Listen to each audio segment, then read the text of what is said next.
and today we are going to talk about proper alignment. If you really want to be a great instructor, you cannot turn blind eyes on this principle.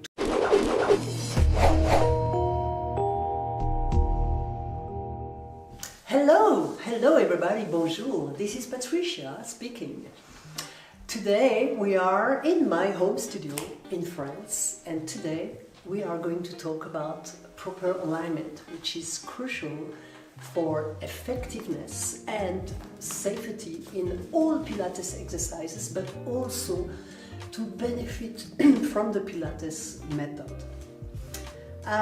Before I start to show you some alignment tips and to talk about this principle, it is important for me to tell you how many times I have seen so many clients that still are not getting the benefit from the Pilates method, still having back pain or still struggling into their routine, and I see many teachers turning blind eyes on correcting, on alignment actually. So for me it's so important that if you really want to be a great instructor, you cannot turn blind eyes on this principle. To me, this is a very important principle.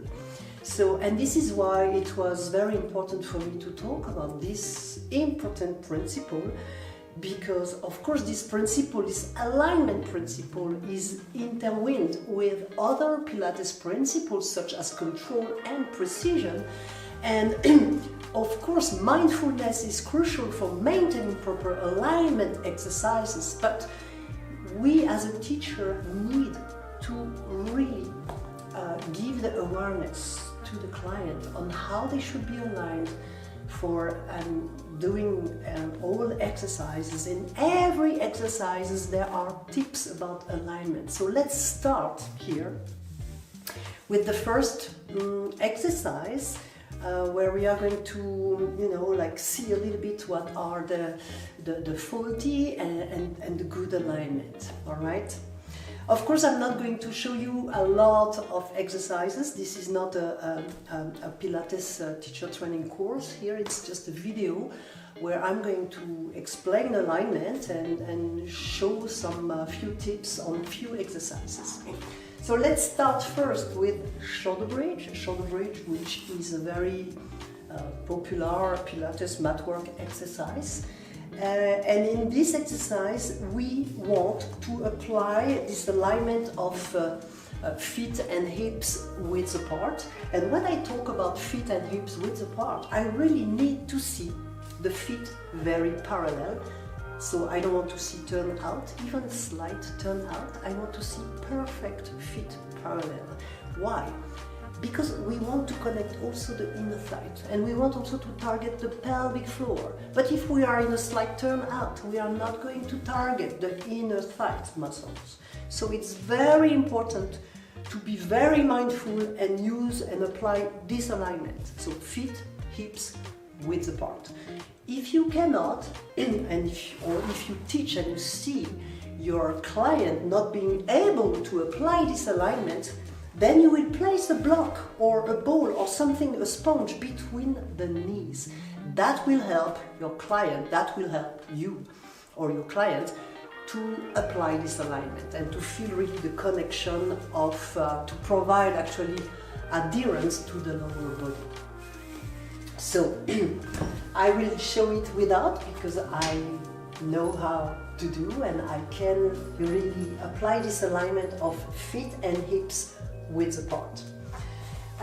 So in this exercise, shoulder bridge, we are starting with knees flexed in 90 degrees angle, arms by the side of the body, and we are going to breathe in to prepare, to concentrate. And as we exhale, we are going to connect the abdominals first to melt the lower back to the mat, and then second I will connect my glutes to tilt my pelvis, so to start to tilt my pelvis into a posterior pelvic tilt position. And I continue to roll my spine up from my tailbone to my shoulder blades. So here into this shoulder bridge position, I want to see a straight line between my knee joints here to my shoulder joint. As you can see here, this is a straight line. You can see my hips are in, this is in contact with the pole. But oftenly we see a drop from the pelvis, and we can see that the glutes, this is a sign that the glutes are not connected, but also the obliques, the abdominals are not also connected here. So it's very important in order to benefit from this exercise to really cue and practice the connection of the gluteus here to lengthen the front of the hips. So you can see the difference. If I don't connect my glutes and my abdominals, my glutes dropping down, and here you can see a crease on the hip bones. And what happens in this position is that you put a lot of tension on your lower back. So you are actually working the lower back muscles. But here we want to connect, we want to work the gluteus and the abdominals. We are not doing also this shoulder bridge like in yoga. In yoga we will lift up higher, and the benefit here will be very different. In yoga we are going to focus on stretching the front of the body and work the back of the body. In Pilates we want to focus on core strength. So we want to connect the inner thigh muscles, the pelvic floor, the abdominals, but also the glutes. So very important, feet, hips are width apart. If we cannot, place the block. And also we want to make sure that we create this diagonal shape between the knees, the hips and the shoulders.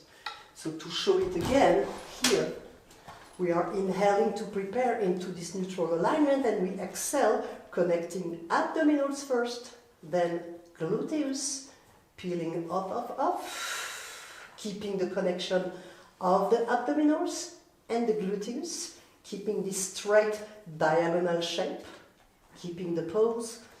And however you want to do this exercise, maintaining the pose, for example, for 10 breaths, or rolling down and rolling up. But this is very important that you have a good eye when you teach this exercise or when you practice this exercise as a student, to really make sure you are in proper alignment. So this was important for me to show you about shoulder bridge, which is a good example of a common mistake that I can see very often in classes sometimes. Anyway, so if you like my videos, click like and subscribe. That will motivate me to do even more. So thank you for watching me, and see you next time.